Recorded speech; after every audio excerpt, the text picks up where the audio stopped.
It's my absolute pleasure to welcome Evan Jankiewicz from Sesfikile, the property experts. We're going to focus on SA property, but they also manage global property portfolios. And I encourage you, if there's any questions on property after the presentation, more than welcome. Evan, thank you so much. Thank you very much. I'm not going to use that stand. I'm just going to walk up and down because no one's sitting behind me. But what I'm going to speak to you about is listed property in South Africa. It's been an amazing, not 12 months, it's been an amazing 20 months. We've done pretty much 40% or so since the beginning of last year. And, all I get from people time and time again, has it run too hard? Should we be taking profits, running away? You've got to stick to your basics. You are building a diversified portfolio. You're not here to time the markets. But what I really want to show you is that there is still value. And I really want to show you a little bit of a history. We've all seen that huge rally with a little bit of a hiccup from 2004 to 2017. An amazing, call it trebling in returns, of total returns, 200-300% if you were in certain stocks. And then, you had a great run, but then you had those hedge fund allegations, you had Ramaphosa fading away, COVID. You saw a stark drop-off. Yes, that peak was probably not justified, but that sell-off wasn't justified either. And what we've seen from that trough to where we are now is a circa 45% capital upside. 45%, that's a huge number, but we're still where we were in 2011. We're nowhere near the peaks. So what I'm trying to say is that a lot of the strength that we've seen over the last 20 or so months has been catch-up. It was oversold, and we still believe there is value. Not just because it didn't catch up enough, but the fundamentals are looking significantly better. And we'll speak about that going forward. So just before we speak about the fundamentals, to understand, when we say South African property, it's not really just South African property. Call it circa 50% of it is SA, whereas the other 50% is generally Europe, UK, Western Europe, Eastern Europe, and a little bit of Australia scattered here and there, and a really, really small amount of US. So we are actually looking at with a bit of a global view here, most of it being in Central and Eastern Europe, predominantly Poland and Romania, which have been very, very robust markets in the last, call it 15 or so years. And of that, never mind the geographic exposure, your actual see-through exposure is generally dominated by retail, with a bit of office following there, and logistics. So every time someone says sell property because we've seen so many vacancies in office, understand that only 15% of that is in office, and our exposure is probably significantly lower than that, at about circa 10%. And of that office, some of it is actually doing very good. So, for example, some of our exposure to office is in Germany via a company called Sirius, which has had unbroken capital growth and earnings growth even through the likes of COVID. So you've got to take it with a pinch of salt and understanding what you're actually investing in. So we're going to start with retail. Retail has been really robust. Obviously, we had huge headwinds coming through out of COVID. So we saw COVID where people weren't allowed to shop. We saw sparking in vacancies, but we've come back very strong on the back of that. So you can see vacancies sparked at 4.4%, which itself is really not a high number at all. In the listed spaces, it was even lower. And through that, the recovery has been quite robust into, call it circa 3%. We learned through COVID that we are social animals. We want to be seen, we want to feel, we want to touch. So yes, we can all shop online, and I'm sure we all do, but I'm sure we all go to the shopping centers as well. We go to restaurants, we here and there go see a movie or two. But the likelihood is that everyone around here will go to a shopping center. So what we've seen through there is that even in the call it the face of online trading, as it exponentially grew through COVID, we've come back strongly, and people have learnt, and the retailers have learnt, that you can't just have an online presence. You have to have bricks and mortar. You have to have that to have a profitable business, because online retailing is not profitable. Even the likes of Amazon, for the first time, their online trading, I'm not talking about the cloud business, but their online retailing has just become profitable. These are the most dominant guys in the world, because why is that the case? Reverse logistics is very difficult. You need 3 times as much space to actually take those returns back. I know my wife, she orders a fortune, and she returns almost as much. So you need space to take that back. You need to fix it. Someone wore a pair of whatever it may be, you've got to clean it, some of it's got thrown away. So that is costly. So you need those bricks and mortar. And then we go to the last bit over here. Well, no, not before the last bit. You've actually seen reversions in rentals actually slightly higher. We've had 2 sets of results that came out this morning, Hyprop and Attack. And they are generally your more affluent shopping centres, the likes of Hyde Park, Rosebank, Canal Walk. Atterbury's got Mall of Africa, Lynbridge are over here nearby as well. And they saw, on average, 5% reversions upside on renewals. That's over and above the escalations of around about 7%. So that means your net operating income is probably growing about 8 to 8.5%. That is decent growth. That is above inflation growth. And with that said, is you can see that that's not all done. As I said, the fundamentals are better now. What we call our sweat or effort ratio has gone through from COVID of 8.5% all the way down to, I can't see around about 7%, 6.8%. What is that effort ratio? That is your rental divided by your turnover. So the lower it is, the more affordability your tenant has to pay higher rentals relative to their turnover. So we're still saying that retail is in actually a good space. And why is it in a good space? Is because not only are we seeing fundamentals improve from a demand side as interest rates are lower, inflation is being controlled, but there's been very little relative supply that has come on in the last few years. So yes, there have been scattered developments, more so than the likes of office and industrial, but relative to the demand pickup, there hasn't really been anything of substance that has come to the market in the last 5 or 6 years. Then we go to office. Office, unfortunately, is not as pretty as the likes of retail. It has been, for lack of a better term, a swear word in the last, call it 15 years in the property circles, but it is coming off a very low base. So we saw our average vacancies spark at about 13.5%. Your average vacancies now are about 11.5%. But the stuff that we invest in, so you can see what I've got here, the vacancy per grade. And you can see prime grade, which is the best, is at only 5.7%. A grade is about 11%, and B, C, and call it the rest are higher than that. Of our exposure in our sector, never mind our fund, only 2% is not either prime grade or A grade. So the listed sector only invests in the best of the best, generally speaking. So you can see it's actually improved a long way. And once you see vacancies around about 5%, you'll start to see upward rental tension. For the first time in a long time, we've seen positive reversions coming through in an office property, and that is a positive sign coming through. And more than that, again, it's always about supply demand. Demand in office is all about GDP.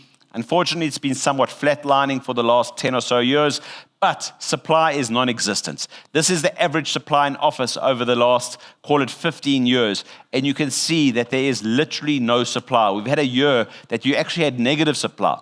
How do you build negatively? Well, actually, they turned some of the office or older office buildings into residential. So you actually took some supply off the market. So office, I'm not going to say it's the best thing since sliced bread, but it is coming off a low base, and it is looking quite good at the moment.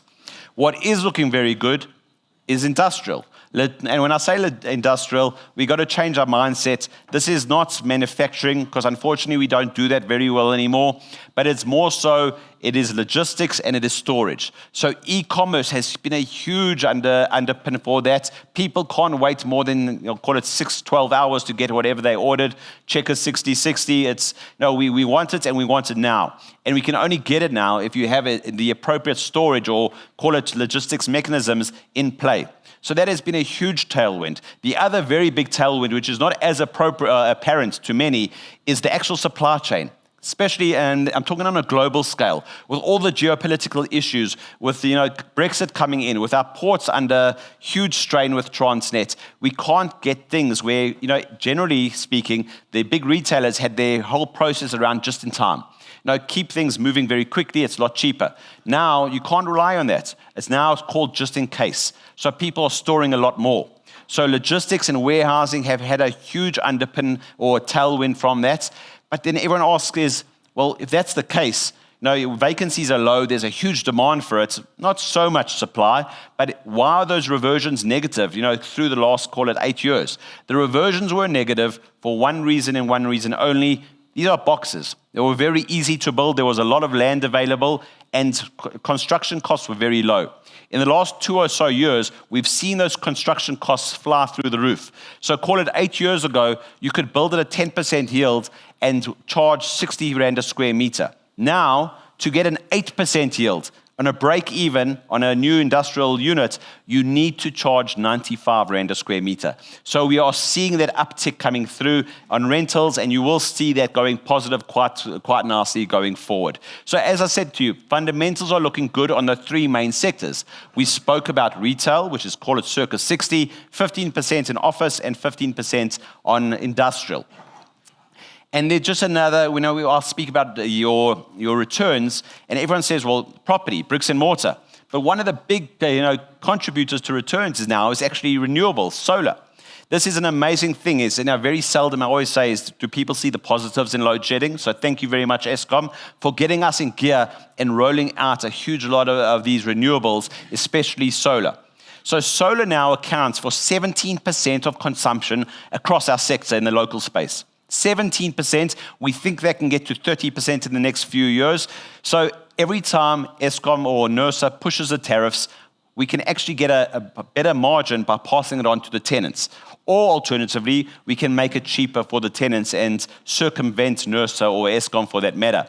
So when guys are buying assets or building assets at, call it 8.5%, maybe if they're lucky, 10, 11%, you're rolling out solar at about 17% yields, 17% returns, and I promise you, you are going to get that a lot easier than you're going to get paid rentals from your tenants. So that is another asset in itself that has really been an underpin for the property sector. The other aspect, as I said, SA property is around about 50%. The rest of it is predominantly in Europe. And it has really been a great story, especially in Central and Eastern Europe in the last 10 or 15 years. Underpinned by Nepi Rockcastle, which is the dominant guy over the last, 15 years. And it's really been a case of employment has been very high or unemployment has been very low. Disposable income has been very strong. Interest rates have been low. And for a long time, inflation's been low, except for that blip we saw a couple of years ago. So the consumer has been very, very active. So you can see here, the generally is that all of these are generally retail. So you can see they've been very underpinned by the strong consumer across Europe. Even Hammerson, which had a really rough run, call it 5 or so years ago, has come back with a vengeance. So, restructured their balance sheet, interest rates are lower, they've sold assets, they've streamlined, and those companies have done very well as well. But then you've also got the specialty REITs that have come through. Sirius is probably one of the best operational companies that I've seen in property across the globe, and we've looked at about north of 300 companies. It is German and a little bit of the UK of late. What they do is they buy cheap buildings, they refurb it, and they let it out, and they've done exceptionally well in that. It's more of an operational business, but again, unbroken growth through COVID and beyond. And then you've got the likes of Assura, which has recently merged or been taken out by PHP. That's more of a healthcare facility underwritten by the UK government. Great story there. And Shaftesbury Capital, yes, it is retail, but it really is central London. And an amazing thing there, why I like it so much, is that it's trading at about a 35% discount to NAV. But we saw the Norwegian pension funds buy their stake in their flagship assets in Covent Gardens at NAV. So if there's more evidence of what it's worth, well, that is it. When you get the Norwegian, one of the biggest pension funds or sovereign pension funds in the world, paying NAV, well, that's already an underpin to the price there. So things are looking good. And as I say, is that in Europe, the guys that are really doing well, if you look, the real income growth is really growing across Europe, but mainly in Romania and Poland, and that's where most of our exposure is, followed by the likes of the UK. So there is a strong underpin. You're still seeing discretionary income growing in Poland and Romania. I always say this, Poland, the average salary is about 40% of what it is in Germany. It's amazing, but if you say to yourself, well, why is that? In proximity, they're right next to each other. And people say, well, maybe they're smarter there, they work harder. I can tell you they work a lot harder in Poland. And your average university degree per capita is actually higher in Poland than it is in Germany. It's the highest in Europe.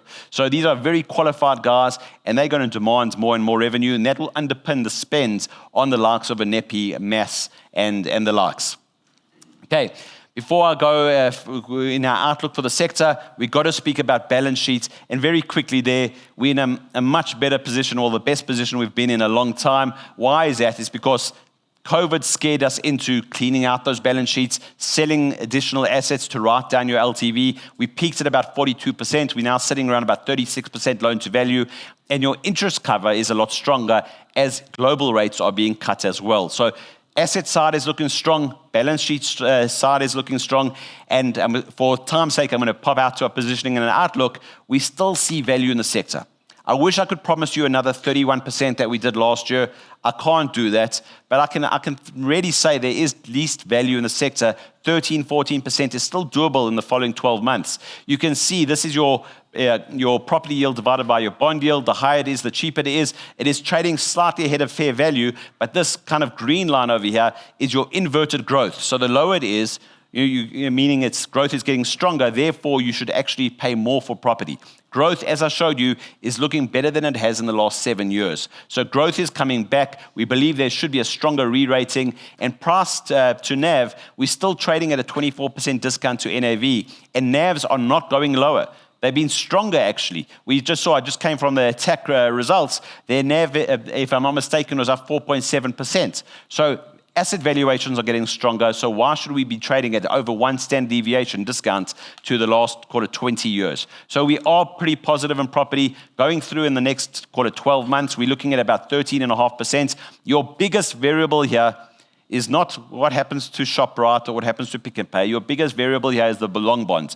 We got an exit long bond here of 10%. If we can settle at 10%, we should be comfortably getting 13% total returns, and we'll probably kind of taper out on that level through the next 5 to 10 years. Obviously, it's not going to be a straight line, but we still see circa 13% out of property. Hopefully, we can do what we've done over the last 15 years and beat that by 2% after fees. But the reality is, property game is not over yet. There is still value, and if you want to hold a diversified portfolio, you should still be holding local listed property. Thank you very much. Evan, thank you very much. Always high-level energy coming in because we know you are passionate about what you do. And we actually spoke a little bit beforehand about the consistency of asset management teams and how your team has been all together from the word go, all your senior staff. And that also probably speaks to your results. You mostly all periods, first quartile performance. You didn't put up any performance slides, so I'll put it up on your behalf. Thank you very much for that. Quick question from my side. As I mentioned in the introduction, you also manage global property funds. I know you've got a flexible fund as well. We actually make the call and local versus global. But just quickly from our, just to get a sense, because I know global property also had very good valuations at the moment, but your positioning on local property, global property at the moment, which one do you overweight, underweight? We still slightly overweight local. We were, at the beginning of the year, we were actually quite aggressively overweight local versus global.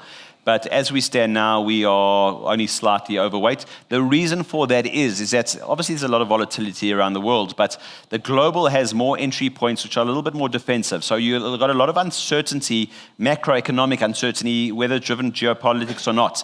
Whereas global markets have things that are disjointed or taken away or not impacted by that. For example, data centers or senior living.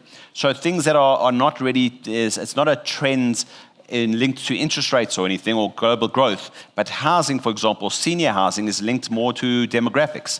So we are starting to take tilts towards healthcare and towards data centers because those are underlying businesses which we think that we can ride through volatile up and downs or Trump-like markets. Yeah.